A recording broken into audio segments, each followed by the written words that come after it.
Bonjour, donc Damien Vieille, je suis exploitant agricole avec mon cousin en GAEC, vers Pontarlier dans le Haut-Doubs. Donc on utilise une gyrofaneuse 17012 depuis cette année. On avait l'ancien modèle jusqu'à présent. On est assez à cheval, on va dire, si on peut dire comme ça, sur la qualité de par nos exploitations qui sont sur le périmètre d'AOC pour le comté, donc le Mont d'Or.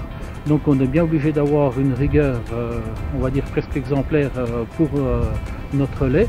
Et donc effectivement, avec une machine comme ça qui a une bonne qualité de fanage, on n'amène pas de terre dans le fourrage, donc c'est encore une qualité supplémentaire pour la machine. L'atout principal qu'on trouve à l'outil, donc c'est déjà une grande largeur afin donc de réduire le temps de main d'œuvre. Ensuite, un suivi de terrain qui est très adapté donc à nos terrains qui sont pas toujours, comme on voit derrière, tout plat. Donc la machine suit très bien le terrain dans les deux sens, c'est-à-dire autant dans le sens de largeur que dans le sens on va dire du suivi du tracteur. Il y a simplement une grosse vis à bouger à l'intérieur pour faire incliner plus ou moins les toupies pour le réglage, ce qui est très simple.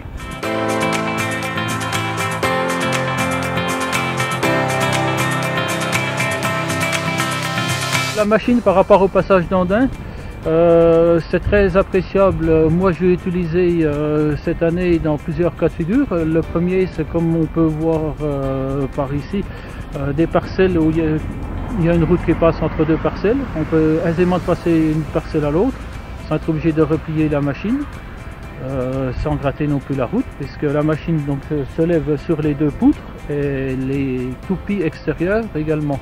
Donc ça nous fait un bon dégagement et donc on n'a pas de souci.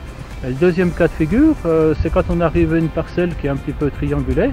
On arrive dans la parcelle, on était un petit peu coincé auparavant parce qu'on reculait, ça s'enroulait un petit peu autour des roues et tout. Que là, ça dégage énormément, donc c'est le top pour faire une manœuvre dans une parcelle comme ça. Compact pour le transport, c'est un vrai atout quand on voit la largeur de travail et puis vraiment la façon dont elle se replie qui est très très compacte. C'est un gros atout aussi pour la machine. Le choix donc de cette faneuse est fait de par donc une grande largeur, une qualité de fourrage donc qui sera accrue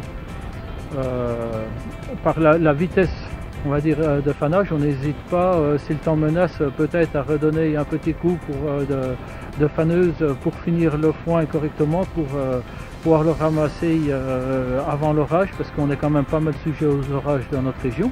Cette faneuse nous permet grosso modo de faner entre 10-12 hectares à l'heure dans des parcelles plus ou moins faciles.